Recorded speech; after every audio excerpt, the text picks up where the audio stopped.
ਮਸ਼ੀਨਾਂ 5 ਲੀਟਰ ਹੀ ਇਸ ਦੇ ਵਿੱਚ ਪਾਣੀ ਪਉਸੀ ਅਗਰ ਫੁੱਲ ਕੀਤੀ ਪਈ ਹੈ ਤੇ 29 ਲੀਟਰ ਪਾਇਆ ਪਿਆ। ਇਸ ਦੇ ਵਿੱਚ ਮੈਂ ਮਰੇ 17 ਮਸ਼ੀਨਾਂ ਕਿਲ। अस्सलाम वालेकुम, मैं आतिफ फाहिर तो तुसी देख रहे हो मेरा यूट्यूब चैनल आतिफ फाहिर व्लॉग्स। अल्हम्दुलिल्लाह मैं खैरियत नाल और उम्मीद करना कि सारे दोस्त भी खैरियत नाल होंगे। व्लॉग शुरू करने तो पहले जिन्हें लोग मेरे चैनल सब्सक्राइब नहीं तो सब्सक्राइब कर लें, शेयर करें, कमेंट करें ताकि जी ऐसी वीडियो बनाना थोड़े तक पहुँच जाए। बहुत मेहरबानी, शुक्रिया दोस्तों। मैं इस वक्त डेरे ते आ चुका वहाँ तो मैं स्प्रे वास्ते शफी भाई ने फ़ोन किया। इकराम भाई सानू स्प्रे दस गया ज़मीनदारा वास्ते काफ़ी उन्हें पैगाम भी दिता है। तो हुण अज असी स्प्रे लैके आए हैं तो हुण मैं डेरे ते आ चुका हाँ। यह मेरा डेरा वे, यह दूसरा डेरा जिथे साड़ी कणक है तो पिंड वाला डेरा जोड़ा है वह उत्थे वे। तो अक्सर तुसीं मेरी वीडियो वेखदे ही रहिंदे हो। तो हुण मैं आ चुका वहाँ तो शफी भाई भी आ रहे हैं। तो गंदा में मेरी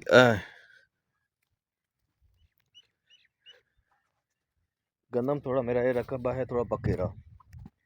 इस हूँ डोज़ां जिहड़ियां हैं उस हिसाब नाल लाउणियां पौंदियां ने। इत्थे 10 किले कणक है मेरी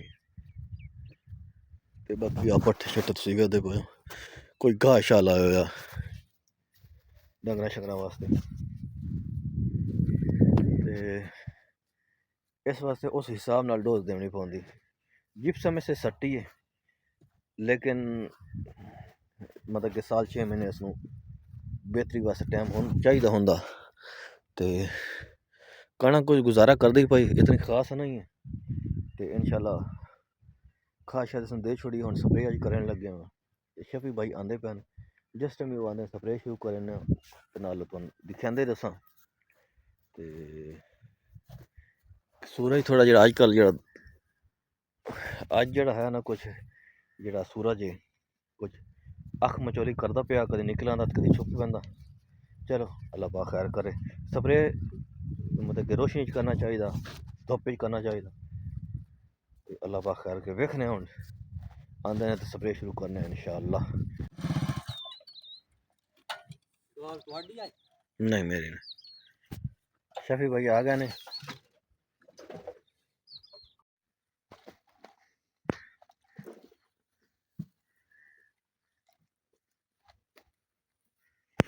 शफी भाई और अपना हिसाब किताब जो सीधा करेंदे पे ने।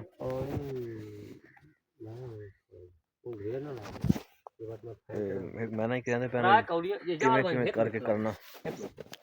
और एक भाई और भाई थोड़ा क्या नाम है?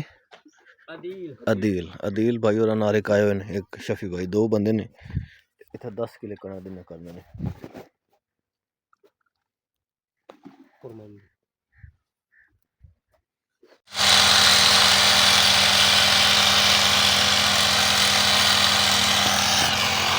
स्प्रे स्टार्ट हो गया है, देखो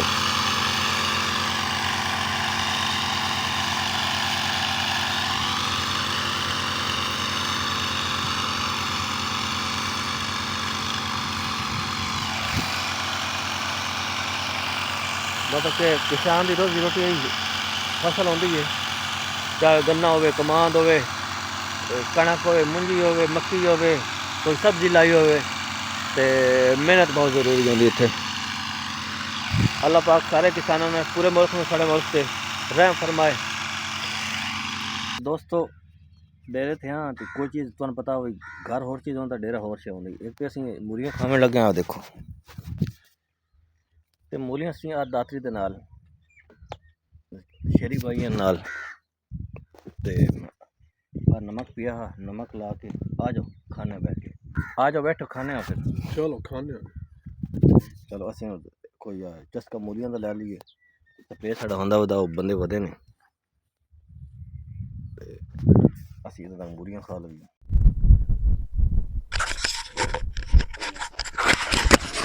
अच्छा साढ़े नाल इस वक्त शफी साहब मौजूद ने कि मेरा स्प्रे करते पे तो इन्होंने को थोड़ी डिटेल नाल पुछने ये स्प्रे कितना करते हैं, टैंकियां किवें भरते हैं, कितना महलूल विच पैंदे ने, सारा कुछ इन्होंने को पुछने। शफी साहब भाई शफी और मौजूद ने ते जरा इन्होंने को पुछने जी। शफी भाई दसो जरा इहदे बारे स्प्रे किवें किस तरीके नाल करदे ते किवें करना चाहिए?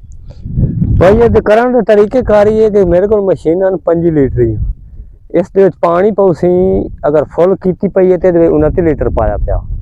ਇਸ ਦੇ ਵਿੱਚ ਮੈਂ ਮਰੇ 17 ਮਸ਼ੀਨਾਂ ਕਿੱਲੇ ਨੂੰ ਔਰ ਮੈਂ 4 ਜਿਹੜਾ ਅੱਖ ਸੀ ਉਹਦੇ ਵਿੱਚ ਪਾਣੀ ਹੈ ਤਾਂ ਮੈਂ 20 ਲੀਟਰ ਪੈਸਾ ਦੁਬਾਰਾ ਦਵਾਈ ਵਗ ਸੀ ਔਰ ਕਣਕ ਨੂੰ ਨੁਕਸਾਨ ਕਰੇ ਸੀ ਮੇਰੇ ਕੋਲ ਤੇ ਉਹ ਭਾਵੇਂ ਲੋਕ ਜਿਵੇਂ ਕਰਿਆਂਦੇ ਜਾਂਦੇ मतलब कि ट्राई करना मैं ट्राई करना किले ਨੂੰ ਮਰੇ ਸਾਂ ਔਰ ਉਹਦੇ ਵਿੱਚ ਡਬਲ ਦਵਾਈ ਨਾ ਪਈ उससे भी बराबर गए मासी और जिते मैंने 4 दिन में 4 मरे ना लेकिन उसे दवाई में लाजमी गल है मैंने भांगा सौड़ा चावना पाता जनरेटर मशीन प्रेशर लम्मा ते उस दे विच मसला केड़े आने बाद जदों मैं सौड़ा भांगा चा के लै ना प्रेशर लम्मा दवाई डबल वगनी ते नुकसान हो लेकिन वो मेरा तरीकेकार है 3 मशीन लावनियां और 5 लीटर पानी 26-27 लीटर पानी एक मशीन ने पावना और 5 लीटर मेरे मशीन आ 5 ते बाद लिखा 2 मशीनां ਤੁਹਾਡੇ ਕੋਲ ਸਭ ਮੌਜੂਦ 2 ਭਾਈ ਆਏ ਹੋਣੇ ਜੀ ਤੇ ਮਤਲਬ ਕਿ ਇਹਨਾਂ ਦਾ ਤਰੀਕਾ ਕਿਵੇਂ ਕਰਕੇ ਜਿਹੜਾ ਤੁਹਾਡੇ ਕੋਲ ਸਪਰੇ ਆਇਆ ਇਹਦੇ ਵਿੱਚ ਕਿਵੇਂ ਹੱਲ ਕਰਿੰਦਾ ਤੇ ਕਿੰਨਾ ਹੈ ਇਸ ਦੇ ਵਿੱਚ ਪਾਵਣ ਦਾ ਇੰਜ ਨਾ ਭਾਈ ਹੁਣ ਬਿਲਕੁਲ ਮੈਂ 3 ਕਿੱਲੇ ਦੀ ਦਵਾਈ ਬਣਾਈ ਹੈ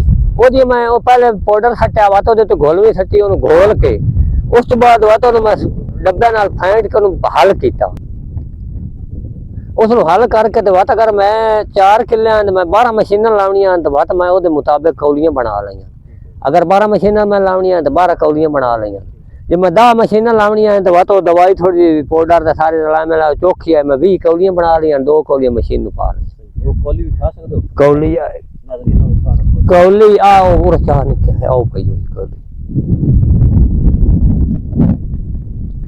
लेकिन कौली ना भाई कनेक्ट नहीं अगर 40 कौली बना लें तभी पानी उधर तो पूरा करना ये तो दवाई का एक पमाइश है ये तो मेरी एक अपनी पमाइश है इस दे विच वो कोई नहीं कि कौली हुण मैं लीटर की बना ली तो इतने तो बाद मैं जब मशीनों के हिसाब लाने तो मेरे को भांडे ही नहीं और छोटी कौली है तो मैं तो पमाइश है दवाई की पमाइश करनी ये मेरी अपनी दवाई की पमाइश हाँ इस दे विच होर कोई नहीं वड्डी कौली बना ली तो इतने तो डब्बे ही मेरे को नहीं दवाई दी मेन बराबर करनी वो ये मैं कर लेना जी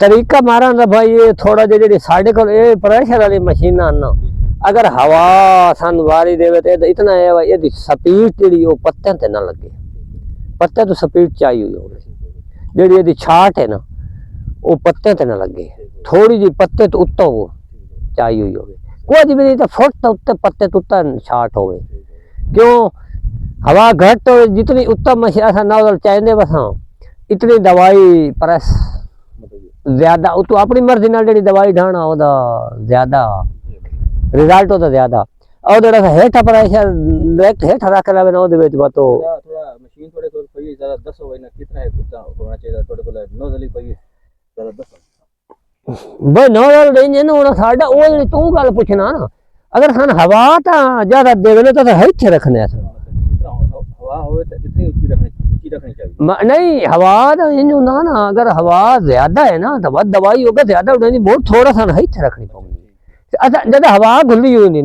ओदे वजह से पत्ते भी बचावने ते दवाई भी अगर नहीं उड़न देवनी ते अगर हवा ने दवा तो हेठे रखी हुई नहीं ऊंचा रखी हुई ना तो अपना इस तरीके नाल भवाई हुई सारी तरकीब शफी भाई को पूछी है इन्हें दस्या माशा बड़ा अच्छे तरीके नाल दस्या ते जेडे भाई स्प्रे करने वाले जमींदार खुद करते हैं उन्होंने चाहिए कि यो सिस्टम इस्तेमाल करें और इंशाल्लाह ओदा बेहतर रिजल्ट आसे और बिजली की चार्जिंग वाली भी है ना तो ओदी भी स्पीड पत्ते ते ना लगे ठीक है ओदी स्पीड पत्ते ते लगी जेडी दवाई तेज हो सी सख्त हो सी ओ पत्ते नु ओ 4000 वाली टैंकी भी लई हुई थी हाथ वाली भी लई हुई स्पीड पत्ते ते नहीं लगनी चाहिए मतलब कि तेज जेडी होंदी ना स्पीड जेडी प्रेशर जितना आते ओ पत्ते ते नहीं लगना चाहिए ओ थोड़ा उत्ते करके तुसी रखो जेड़ा मतलब नॉर्मल दवाई अपने हिसाब नाल ठठाए ते मतलब स्पीड नहीं मारनी ये मेन तरीकेकार है बाकी ना बड़ी मेहरबानी सारे स्प्रे ते करते पे ठीक है तुसी करो स्प्रे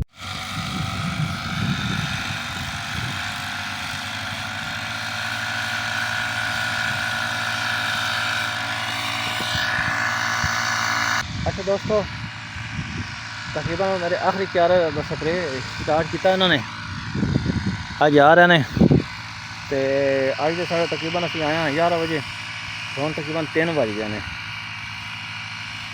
ਤੇ ਤਕਰੀਬਨ ਸਾਡਾ ਹੁਣ ਇੱਥੇ ਮੁਕੰਮਲ ਹੋ ਜਾਣਾ, ਕੋਈ ਨਾ 10-15 ਮਿੰਟ ਤੱਕ ਸਾਡਾ ਸਪਰੇ ਮੁਕੰਮਲ ਹੋ ਜਾਇਆ ਸੀ।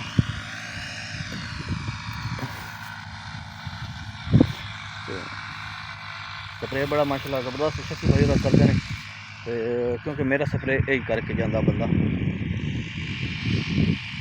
ਤੇ ਸਾਨੂੰ ਅਗਰ ਇੱਥੇ ਹੋਈਏ ਨਾ ਹੋਈਏ ਸਾਨੂੰ ਦੀ ਕੋਈ ਪਰੇਸ਼ਾਨੀ ਨਹੀਂ ਹੁੰਦੀ ਕਿ ਮਤਲਬ ਕਿ ਬੰਦਾ ਸਾਡਾ ਕੋਈ दगाबाजी करे सी जो भी साढ़े वास्ते एक मतलब कि अच्छा बंदा है, जो चीज़ आख देनी इन्हें कर सकें ज़बरदस्त कर सकें माशाअल्लाह। अल्लाह पाक इन्हें खुश रखे तो बच्चों नाल आबाद रखे।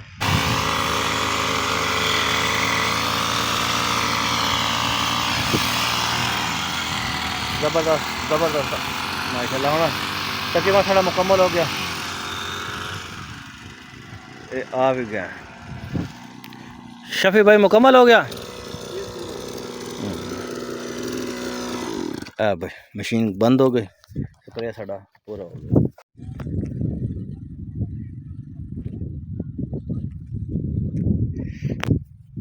शफी और चले गए मजदूरी शजूरी दे चढ़ी माशाअल्लाह तो स्प्रे साड़ा 10 किले हो गया अल्हम्दुलिल्लाह। तो पूरा दिन साड़ा समझो इतने बच गया। हम असी चलने वहाँ हसन मन लैन आया बच्चा माशाअल्लाह मेरा कज़न है तो कदी कदी मेरे नाल वीडियो दे विच आंदा वे, मसरूफ होंदे न पढ़ाई शढ़ाई दे विच इस वजह ज़्यादा नहीं ले पींदा। तो होर चली हसन लेट होंदी भाई तो चली असीं हुण चाहने थोड़ी इजाज़त मिलने अगले व्लॉग विच। अल्लाह हाफिज़।